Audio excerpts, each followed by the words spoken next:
and welcome to today's episode. Today we're taking a question from Hajara Mahmoud, who is based in Sokoto. And Hajara's question is about how she can really get the right prices when she doesn't know her overhead cost. So she's not sure what her overhead cost is, but how is she sure that she's not overpricing or undercharging? So coaches, over to you. Let's start with you, Coach Steph. Okay, awesome.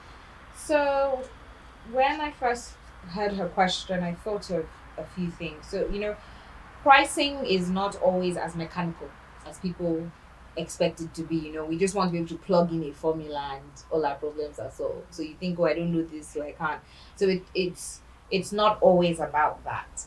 And it's not always about just, okay, I don't have my overheads and whatnot. So a few things for you to think about, Hajra.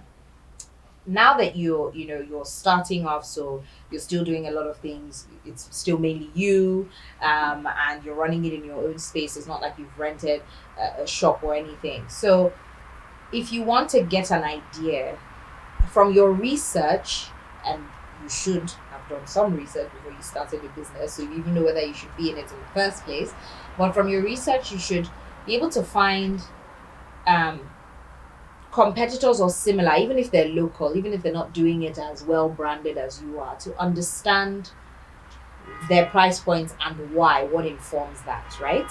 Now, when you have an idea of that, you can now say, okay, maybe you want to be premium based on your branding or based on your mix or based on something that you do very differently. Then you can have, so let's say your normal competitors, I know, so she's in the incense business, Yes, right? So yes, she her is. local or competitors are maybe in the markets. So maybe let's say they're selling one small bottle, I don't know, the price is like 5,000 naira, and she Yeah. thinks she can sell it for 7,500, for example. It's understanding why they're able to have that price point, because there are other things that factor in. Maybe they're able to buy in bulk and get cheaper prices and have bigger profit margins. Maybe, Yeah. so it's not just about the overhead. So there's that. Then she can, to now get another idea. Okay, you don't yet have your overheads, you're not yet paying staff and all that, because it's also important to think of it not in the context of where you are right now, but where you might be. Yeah. So if she has aspirations for this to be, a bigger business with its own store and a proper brand and whatnot. Also, it again goes back to research. If I was to have this running properly in a store with 2 to 3 staff, what does that look like? Yeah. Because if she only focuses that now it's just her, Mhm. she won't actually be making sure she's getting enough money to put away to grow. Okay. So, I see what you're going. yes, Okay. so the pricing, I'm saying this so that it's not a mechanical thing, and it's not just based on what my costs are now. It's also, is there headroom to grow? Part of why you want to be profitable is not to just be like, okay, I have money to do what I want. It's to actually grow the business. Yeah. So she needs to also think, if I was to get a space, go around and ask, how much would it cost me? How much staff do I need? How much is the cost of my materials to create my bottles, all of that? And we talk about projections, and then use that. So if my business had everything it needs to be running properly, what could that cost me? And then she can also now have both a quantifiable basis in setting the price, and then can now add other things that reflect the value, like maybe the branding, how it's packaged, and the sizing and all of that. So it's not as straightforward as plugging this, it's my overheads plus this. I know we want it to be that simple, but it's not always, because you have to factor in room for growth in that price. So that's what I would say. Interesting. So I like the angle you've taken it from, because it even makes it look like the overhead is almost inconsequential, right? It's But- important, but there's yeah. other things you can be thinking Worried about Yeah, as yeah, well. I get Yes. it. Okay, Yeah. Zaina, what do you think about this question? Well, I think she has said most of what, Yeah. but I'd like to add that the pricing is also dynamic. So like it can change. So really, like if this is not working, you can do Experiment something. a You can little experiment a bit, and then Yeah. you can do something else. So you would actually have to think of where you want to be, who your clients are, who you want to sell to know the kind of price that you want to put. So that's Yeah, just all yeah.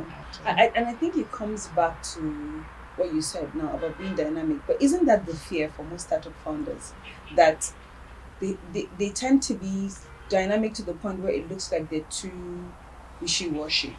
So they have that fear right?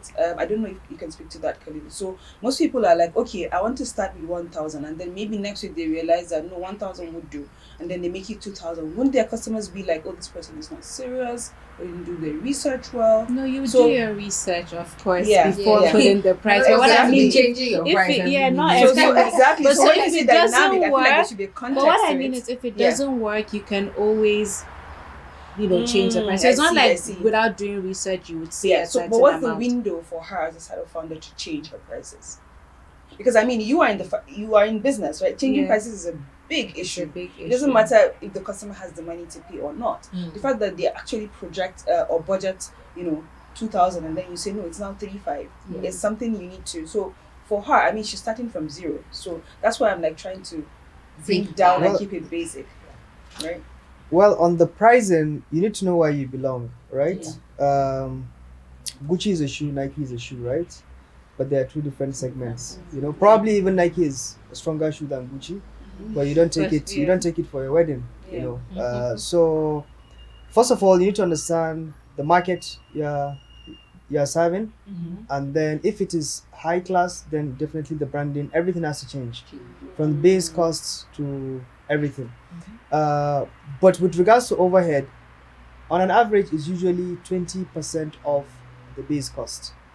Okay, so, and her job as a founder or as the owner of the business is to constantly try to keep the overhead below the 20%, right?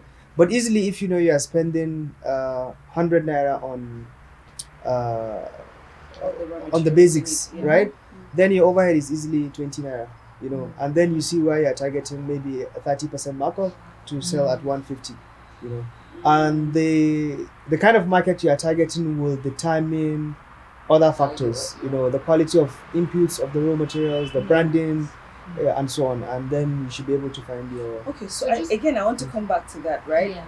Like I'm keeping in context. This is someone who is less than a Starting. year old. Yes. So where is the place of MVP in all you have said? Okay, so just to lead into that, Yeah. because you asked when after Zainab gave her Yeah. answer, Yeah. and if we take it back to the beginning, a lot of this is also informed by your business strategy. So what you were saying when she said dynamic, even that is informed by your strategy, right? I So it's see. not about the window or how long it's. We're always looking for rules to play by, but unfortunately, it's just It not isn't. that Yeah. neat. So if we go back to, she decided, I want to go into the incense business. I mean, Khalid touched on it as well. Who do you want this for? If you decide that you want to be selling this incense to senators, you want to wear it, you package and set yourself Yeah. in differently. But that goes back to your strategy. Yeah. Are you going on cost? Are you going to be a cost leader? So you want to be the cheapest? Are you going on a differentiating factor? So you found something that makes your incense different and for a certain type. So by the time you look at those qualitative aspects, you now then also look at the cost. Okay, so if I want to really give this to those that are higher up in society, Yeah. it doesn't necessarily mean that the ingredients are more expensive. But you use the example of Gucci versus, let's even use Louis Vuitton. Louis Yeah. Vuitton gets leather from one of our tanneries here in Mhm. Ghana. But the prices They're or what they selling it sell for. their bag, their profit margin is, it's not, we're not talking 10%, we're not talking 100%, right? But because they have targeted the luxury market, Yeah. so they've gone with brand, they're able to give quality at a low, so their margins are great, they're able to sell. So you have to, it goes back to the strategy as well. So okay, I want to be in this business, but who am I targeting? What is the vision for this? Do we want to be known on the luxury side? Do we want to be the cheapest? And a lot of people think cheapest automatically is the best strategy. But No. if we even go back to the case in point, you're in the incense business and the local markets are It's saying you can't everywhere. compete Yeah. on price. Exactly. Otherwise they'll run you out. Like you can't. They're already competing with each other already Yeah. on price in the market. So it all goes back to the business strategy. So and even dare I say the mission vision. Again, because most people do start businesses either okay, so something to make money. So people tend to neglect thinking about that. Many people don't actually intend or think as far as what type of company am I? And Am it's I not that you building? have to, Yeah. it has to be. Yeah. But you have to be clear. Which if it's just a side hustle, you're not really bothered. Like, if it makes money, it brings on the side. But if you're thinking, I want this to be a company, I see myself having the biggest incense brand in Yeah. West Africa, then Yeah. you're playing a different game. Yeah. So that's taking it back to that. You can't remove the place of the intentionality of what you're trying to build. right? So I use, to just give you a quick example, I use my financial management firm. I say that within the next 10 years, when you're talking big four for SMEs in the space of financial management, outsourced accounting, CFO services, we are the ones. So now there's jobs I won't take. There's prices I will not fall under, because if I'm not able to do a good job, I'm not going to accept the To fee. actually do what you I thought, but want. my colleagues can accept that because they have different reasons. So we can all have the same output, but we all have very different reasons and very different goals. So look inwards more. It sounds like unconventional advice, see, but I why? see. What is the real? So there's other. That's why I said pricing is not. We want a mechanical, and there is that aspect of it, but it also has to be informed by your By a lot of strategy. things. Yeah. I see. So just to close off, right? I'll Yes. come back to you, Zainab, Okay. because I know you actually wanted to add. But just to give you a thought before we close off this episode is, I really want you to touch on the place of just bouncing off what you said earlier about price being dynamic. I really want you to sort of touch on how what Coach Steph said about if it's a side hustle. Now, where's the place of side hustle and passion, right? So let me give context. Hajara, who sent in the question, is a final year medical student, Yeah. right? So she started this business because there was lockdown, Mm-hmm. and then now she's back in school, Mm. right? So I feel like Hajara's problem is even more than just the pricing of the overheads, but where is this going to continue? Is this going to continue because she loves incense, and so she then wants to this make side extra hustle will money. become the main thing, or is she going to practice as a doctor and then this just continues to be a side hustle? So just to give you some more context as you answer your question. Oh, okay. So, what I don't understand what you mean though. So The like, context I'm giving you is when you talk about pricing being Being dynamic, okay, right? yeah. Just for you to understand that this is not someone, from what she has said, yeah. this is not someone that is actually doing a business full time. It It's started just as like- something she was doing because she loves incense and she was, during the lockdown. Yeah. Okay. So, well, reason why I said it was dynamic is because, like, for example, a lot of us started our businesses maybe when the dollar was like 160, and then we've headed to a place where the dollar is like 480. So, I mean, like, you can't say you're going to stick to the same way Yeah. that you've been doing something for a long time, just so that you can keep the same prices. That's why I said you shouldn't be scared to actually change how you do your pricing. I see. But as a side hustle now, I don't know, like, if she's going to be thinking, where do I want to be in 10 years? Do I want to be the best? So, It comes back to a lot from her. yeah. All right, so we've heard from the coaches. I believe that, Hajara, you have all your answers here. I mean, just to summarize, strategy, look inwards, and make sure that you understand that pricing is something that is dynamic, and this all falls back to you. I hope you find this useful. I look forward to your feedback after you have actually done this, and I hope you also enjoyed watching this and you learned something as well. Thank you so much, and see you in the next episode.